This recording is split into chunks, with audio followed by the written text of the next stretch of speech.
मित्रों, हमारे ज़िंदगी का जो भी उलझा सुलझा सवाल होता है वो सारा सत्संग में मिलता है सुनने के लिए। और हमारे सत्संग में जाने के बाद ये भी सीख मिलता है कि क्या करना चाहिए और क्या नहीं करना चाहिए।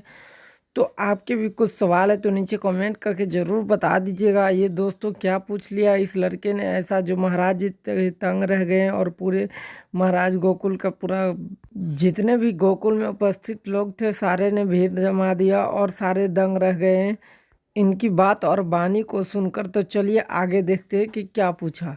दोस्तों, इस लड़के ने सबसे पहला सवाल पूछा कि सृष्टि को उत्पत्ति क्यों हुआ, और दूसरा सवाल पूछा कि हमारा जिंदगी का लक्ष्य क्या है, और तीसरा सबसे कठिन सवाल हमारे जिंदगी में पुनः जन्म का सबूत क्या है, ये बताइए शास्त्रों के अलावा। तो दोस्तों, ये वीडियो आपको अच्छा लगता है तो दोस्तों में शेयर ज़रूर करें और घर परिवार को ज़रूर सुनाएं। इससे शांति सुविधा बनी रहती है घर द्वार में।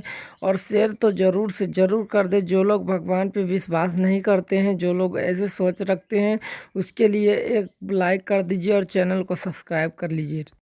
पहला सवाल है आपका कि सृष्टि की उत्पत्ति कैसे हुई, क्यों हुई? क्यों हुई, भगवान ने सृष्टि क्यों बनाई, यस। दुनिया बनाने वाले काहे को दुनिया बनाई, क्या तेरे मन में समाई, ईश्वर ने दुनिया क्यों बनाई, ये सवाल है।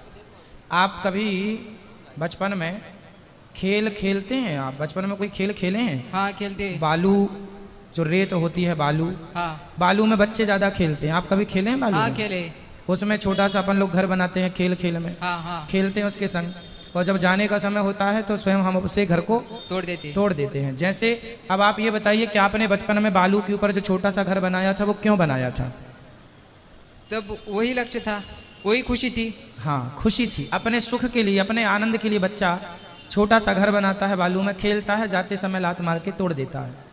उसी तरह भगवान ये संसार अपनी खुशी और अपने आनंद के लिए संसार रचते हैं। भगवान के आनंद के लिए सृष्टि रची गई है। तो क्या इसे स्वार्थ कहा जाता है भगवान का? हाँ, तो क्या इसे भगवान का स्वार्थ कहा जाता है क्योंकि खुद के खुशी के लिए वो कर रहे हैं? हाँ, भगवान तो अपने आनंद के लिए करते हैं, क्योंकि भगवान तो भगवान है। वो जब आँख खोलते हैं तो सृष्टि उत्पन्न हो जाती है, आँख बंद करते हैं तो सृष्टि प्रलय हो जाती है। भगवान ही सृष्टि उत्पन्न करते हैं अपने सुख के लिए, अपने आनंद के लिए। हमारे आनंद के लिए भी करते हैं कि आप लोग भी जाओ, आप लोग भी आनंद करो। लेकिन हम आनंद के सागर से निकलकर दुख के सागर में अपने कर्मों के कारण आ जाते हैं। लेकिन हमारा जन्म नहीं होता तो दुख और सुख ये बात ही ना रही होती। नहीं, जन्म होता है ना। देखो, आपका भी जन्म हुआ, हमारा भी हुआ, जन्म तो हुआ। लेकिन ये भगवान की खुशी के लिए तो हुआ ना, हमारी खुशी के लिए तो नहीं। नहीं, भगवान की तो खुशी है, पर आप भी अपने घर में खुश रह लेते हैं कि नहीं? हाँ, आप खुश हैं कि दुखी हैं? खुश है। हाँ, तो आप भी खुश रहें। भगवान की खुशी, भगवान भी खुश हैं, आप भी खुश हैं। भाई, बच्चे को पैदा करती है माँ तो बड़ा कष्ट होता है माँ को, पर वो कष्ट भी सहन करती है। किसके लिए? खुशी के लिए कि हमें संतान की प्राप्ति होगी, हम माँ बनेंगी, इस बात की खुशी होती है। बच्चे को भी बड़ा दर्द होता है बाहर निकलते समय, पर बच्चे को भी खुशी बाद में होती है। पहले तो दर्द है, बाद में सुख है। यही संसार का क्रम है। सारे लोग सुख और दुख अपने कर्मों के अनुसार भोगते हैं। भगवान ने सृष्टि बनाई अपने आनंद के लिए, हमें भी आनंद मिले, उन्हें भी आनंद मिले, वो भी सुखी, हम भी सुखी। अब हम उल्टे काम करके दुखी हो जाएं, इसमें भगवान का क्या कसूर है? ठीक है, दूसरे सवाल का जवाब। दूसरा सवाल क्या है? हमारे जीवन का लक्ष्य क्या है, उद्देश्य क्या हमारे है? जीवन का लक्ष्य क्या है?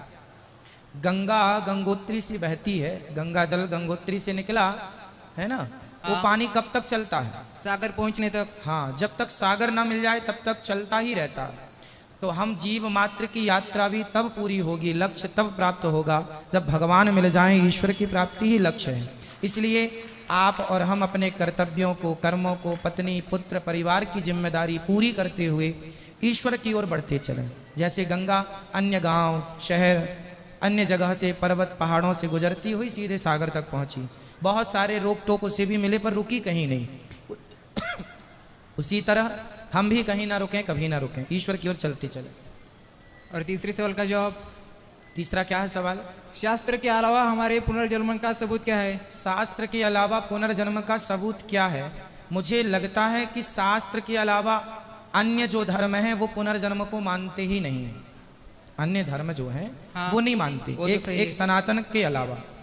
तो अब ये बताइए कि बहुत सारे वैज्ञानिकों ने इस पर रिसर्च की कि शास्त्र में लिखी बात सही है कि गलत। तो वैज्ञानिकों को कुछ लोग ऐसे मिले हैं जिनको अपने पूर्व जन्म की बातें याद हैं, और वो वहाँ गए, उनकी बताई बातों पर खोज की, तो वो सही सही बताए कि मैं यहाँ सोता था, ये खाता था, मेरी ये माँ थी, ये बाप था। एक सज्जन ने तो मरने के बाद अपना केस सुलझाया, उसको किसी ने कुल्हाड़ी से मारकर जमीन में गाड़ दिया। अब वो तो मर ही गया, फिर उसका जन्म कहीं 100-200 किलोमीटर दूर हुआ। जब वो बड़ा हुआ तो उसे सब याद था कि मुझे किसने मारा। फिर वो वापस आया, उसने केस किया कि मेरे हत्या इस आदमी ने की। जज तो आश्चर्य में पड़ गया कि तेरी हत्या हो गई तो तू जिंदा खड़ा है। बोले पिछले जन्म में। बोले कहाँ तुझे दफनाया? उसने पूरा बताया, फलानी जगह, कुल्हाड़ी कहाँ है वहाँ, सब खोदा, मिल गया, उसे सजा हुई जिसने मारा। तो ये कुछ केस ऐसे हैं मिलने वाले जो ये बात का प्रमाण पत्र बन गए हैं कि पुनर्जन्म होता है। अन्य धर्म नहीं मानते, पर सनातन धर्म मानता है, और मानता है तो उसके सबूत मिल गए। और सनातन धर्म जो कहता है उसके बाद किसी की हमें अपेक्षा ही नहीं है कि आपको और सबूत की जरूरत नहीं है, हमारे अपने सबूत पर्याप्त हैं। ठीक है, हाँ ठीक है। ये बात जो मैंने कहानी बताई है किसी देश की घटना है कि उसने मरने के बाद अपना केस, मैंने कोई यूं नहीं बताई, मैंने सुनी है। आप भी इस पर यदि सर्च करेंगे गूगल पर तो बहुत सारी बातें प्रमाण के साथ, कई बार न्यूज चैनलों पर भी ये बातें दिखाई जाती हैं पुनर्जन्म की। बहुत सारे लोग मिल जाएंगे आपको जिनको याद है।